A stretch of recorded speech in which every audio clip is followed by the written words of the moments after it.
nossa vida de ensino, a gente percebeu que a ciência da gestão, ela não é muito difundida nas escolas de um modo geral. É por isso que a gente estudou bastante e tentando utilizar um pouco da nossa experiência em gestão, a gente resolveu trazer para vocês, gestores, professores e a comunidade escolar como um todo, uma discussão mais prática a respeito do papel de cada um na administração de uma escola.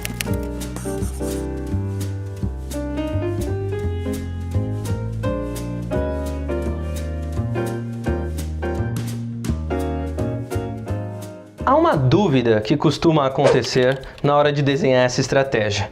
Qual é a diferença entre visão e metas? Porque elas são muito parecidas. As duas estão falando de onde a organização quer chegar.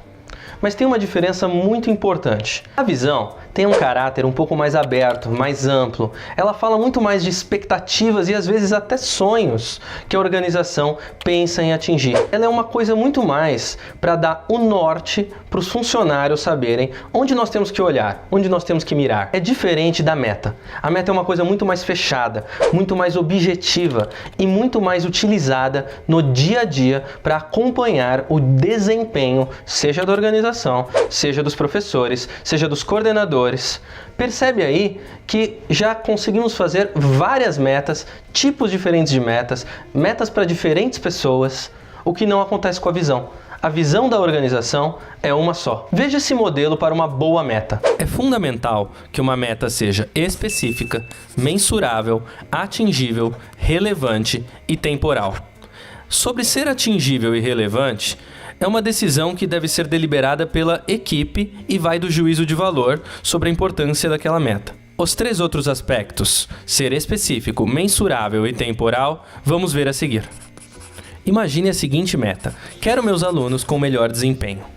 O problema é que uma meta assim fica muito vaga. O que queremos dizer com melhor desempenho? Um desempenho acadêmico de notas? Uma redução no número de faltas? Ou estamos falando de reduzir o número de advertências? Além disso, até quando queremos? Qual que é o prazo para cumprir uma meta desse tipo? Podemos repensar a mesma meta da seguinte forma: quero meus alunos com a nota de simulado 10% mais alta no terceiro bimestre. Perceba agora diferenças fundamentais. Quando digo notas de simulado, estou sendo específico naquilo que será medido. 10% mais alto é algo mensurável, é algo que consigo saber se atingi, fiquei acima ou fiquei abaixo. E terceiro bimestre deixa claro o tempo em que essa meta precisa ser cumprida.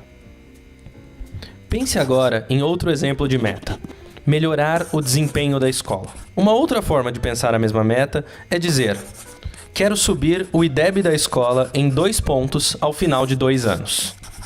Qual dessas duas metas você acha que está mais adequada para uma gestão eficiente?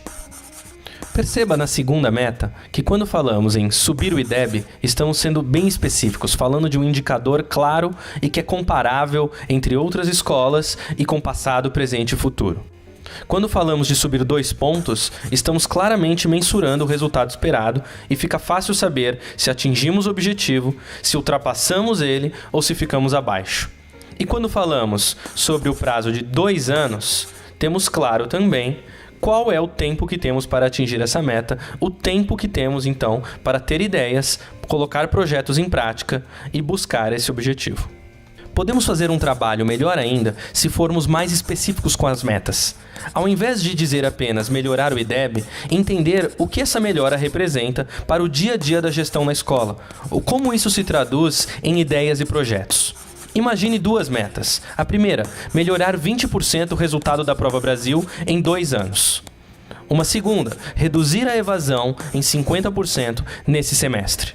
Quando dizemos 20%, estamos sendo mensuráveis. Resultado da Prova Brasil, estamos sendo específicos. E 2 anos é temporal, nos dá um prazo claro. Para outra meta, quando dizemos reduzir a evasão é um indicador bem específico. 50% dela é mensurável. E dizer nesse semestre, novamente, nos dá um prazo claro. Se você não souber o que significa IDEB ou Prova Brasil, deixaremos na descrição um link com informações e detalhes do que são esses indicadores e o que eles significam para a escola. É importante, então, sempre desenhar as metas pensando nesse modelo do SMART e utilizar elas no dia a dia. As decisões têm que ser orientadas pela meta. A gente tem que sempre estar olhando se as coisas estão melhores ou piores de uma forma objetiva e que todo mundo esteja falando a mesma língua para que tudo fique muito claro. Senão, a gente não sabe qual é o rumo que a organização está tomando.